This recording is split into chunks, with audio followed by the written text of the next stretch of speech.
What's up, everyone? Aaron Nagler here, PackersNews.com, live on Facebook late Tuesday afternoon. The Packers all quiet at 1265 Lombardi, but big NFL trade just went down, reported by ESPN. The Rams trading for Brandon Cooks from the New England Patriots. The Patriots get the 23rd overall pick. They'll have 2 first-round selections.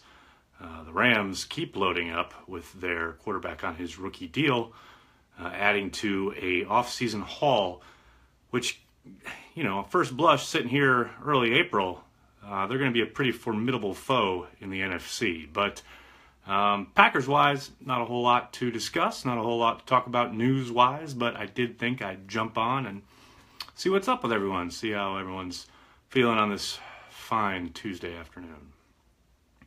The Rams, what's going on? Preston, they're loading up. That's what's going on. Should the Packers trade for Odell Beckham Jr.? No, especially if it's going to cost 2 first-round picks, as reported. Bill, what's up, man? I need news. Give me something of promise. I wish I had something for you. I know the Packers will be talking to Devon House this week. How's that for you? Should Green Bay draft defensive end or cornerback in round 1? It really depends on who the prospect is and what their grades are on said prospects. I know I've seen everything from Josh Jackson to Derwin James to Harold Landry. Bunch of different names being thrown out there for the 14th overall selection for Green Bay. It's really hard to determine who Green Bay may or may not like without being privy to their draft evaluations. I've made it very clear here on several occasions. I think if Harold Landry drops to them at 14, I think that he'd be an excellent selection. I would very much understand if they took Josh Jackson. I think Derwin James would be a prize. I'd be surprised if he makes it down to 14. Those are some of the names to look out for when the Packers are on the clock there on April 26th. Any way you can get people to get over Nelson, it's set and done. Move on, folks. I understand, though. The guy played a lot of good football in Green Bay for an extended period of time, had excellent rapport with QB1. I understand why people are emotional. That's why it was a hard decision, most likely, for Brian Gutekunst. He talked about it at his press conference, subsequently again down there at the annual league meetings in Orlando. That was a big move. And it's, as a first-time GM, sitting there your first month on the job and you have to make a decision like that, or you choose to make a decision like that, it's going to make headlines. The attachment that people in Green Bay have to the guy. I understand why there's been pushback to it, some gnashing of teeth, if you will. I think you look at all the potential cap casualties on Green Bay's roster heading into this offseason. He was probably the most obvious one, just because of the way his game really...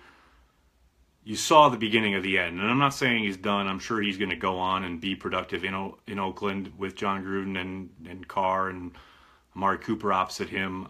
I think he's going to be productive, but it doesn't take much to go back and remember Donald Drivers last year in Green Bay and how sad that was. Always better to get out a year too early than a year too late, and I think that's what Gutekunst's determination was there. Where are the Rams getting all this money for all these players? Mike, they're getting all that money because they have a rookie playing at a high level at the quarterback spot, still on his rookie deal, which makes everything else very, very affordable. They had a ton of cap room because, let's face it, they were really bad for a really long time. That's what people always forget when these teams go out and make transaction after transaction. It's much easier to do that when you've had a prolonged stint of horribleness, and you haven't had to pay anybody, top dollar, because you haven't had any top dollar players.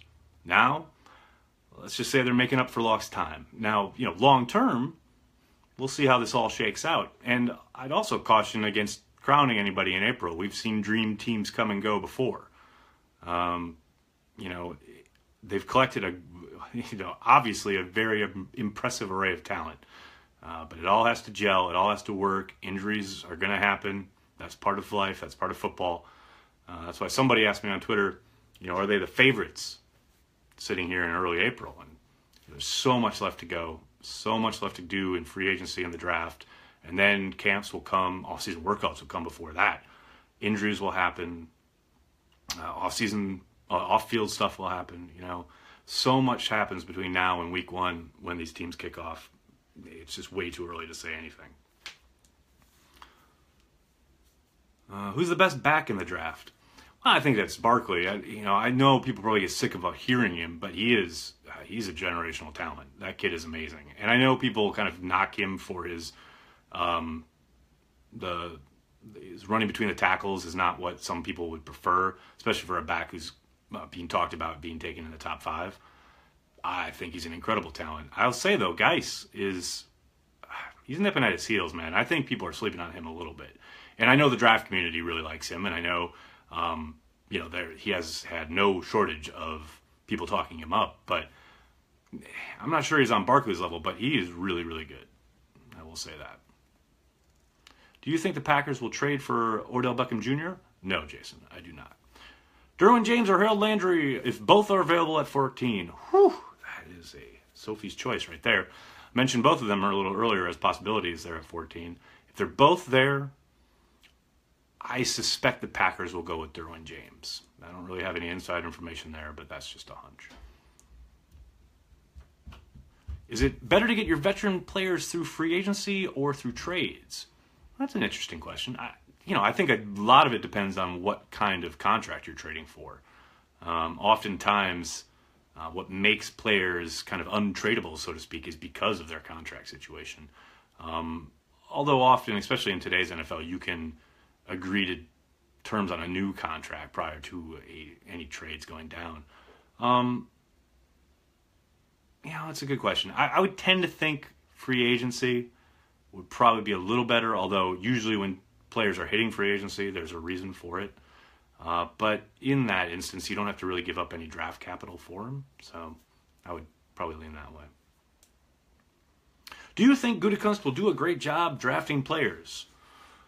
Whew, that's a big question. I think it'll be interesting to see what he values. I actually wrote something for the website, which should be going up in the next couple days, how this will be watching him operate in this draft and what types of players he selects, what types of choices he makes in regards to, player A, player B, both being available, say, at the same position or positional valuation, as far as it appears maybe he values inside linebackers a little bit more than Ted Thompson has in the last 13 years, etc.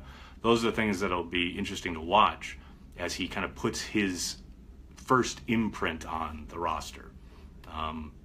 But yeah, will he do a good job? Whew, that's a roll of the dice. We'll see. Is there any top receiver Green Bay can trade for?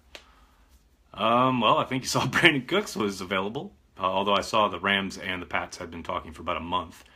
I think they signed Jimmy Graham in free agency. That's about as big a move as you're going to see out of Green Bay when it comes to bolstering the receiving weapons for Rodgers in the pre-draft offseason, so to speak.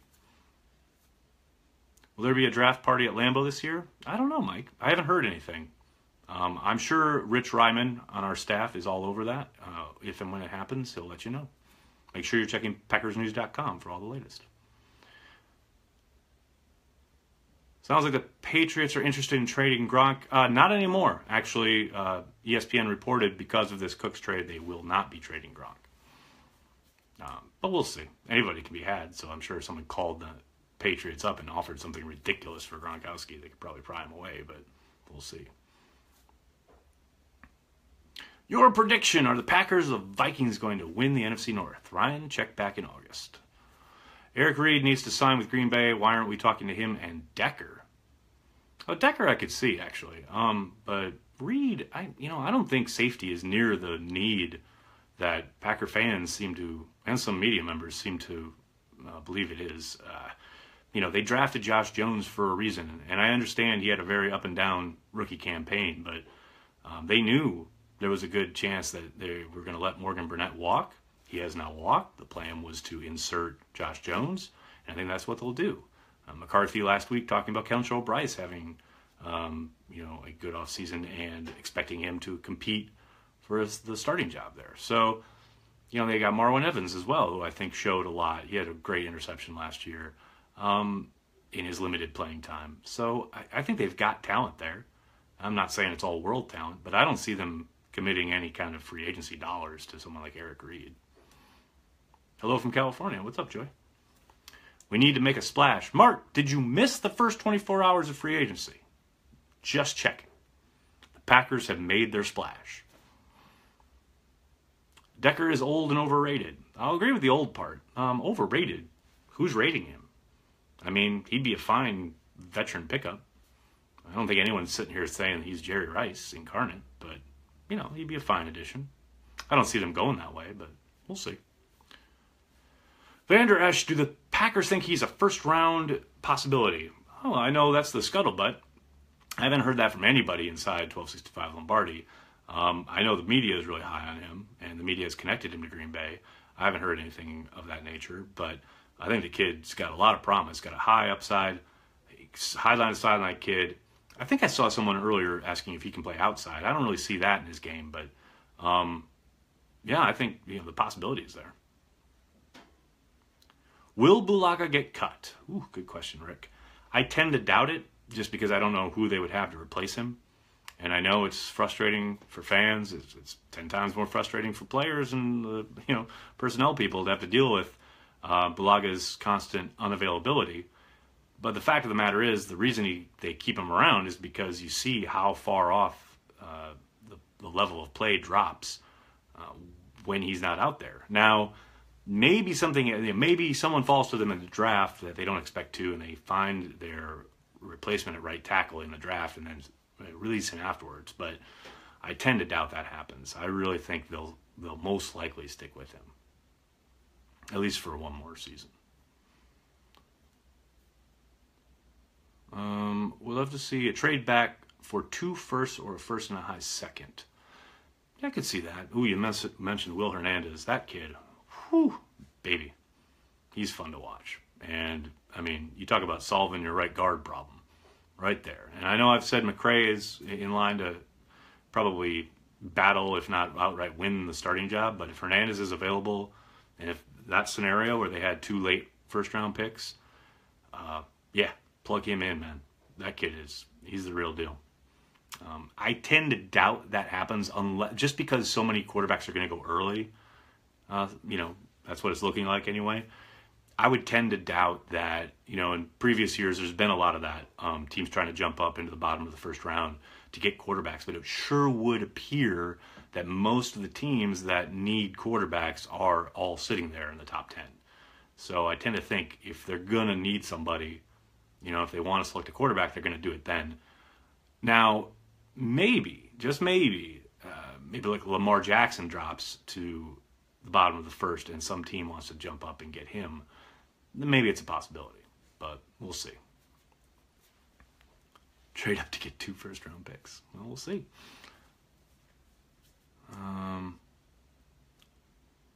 Trade draft picks to Philly for defensive playmaker.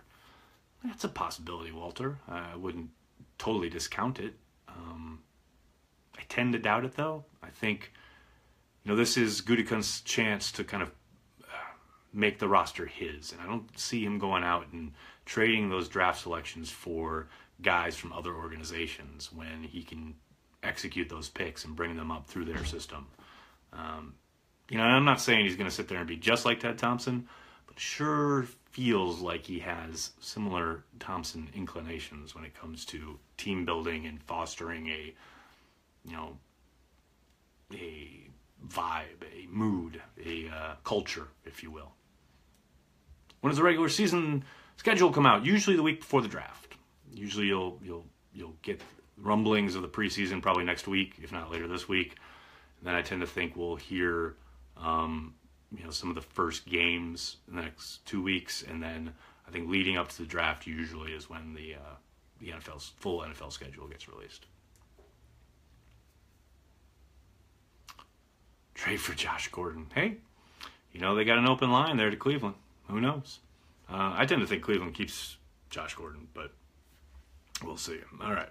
My phone is dying, and my kids are hungry, so I'm going to get jumping and make some dinner for my girls. But thanks so much for jumping on. I'm sorry if I couldn't get to your questions. They do come fast and furious. I'll be back tomorrow, barring any breaking news tonight. But in the meantime, make sure you're checking PackersNews.com. My colleague Pete Doherty has a great overview of all the work that's still yet to be done by young Brian Gutekunst. Make sure you check that out. And each and every single thing at PackersNews.com, if it's about the Packers, even tangentially related to the Packers, we got it covered for you. PackersNews.com. Check it out. Otherwise, we'll talk to you tomorrow. Thanks a lot, everyone.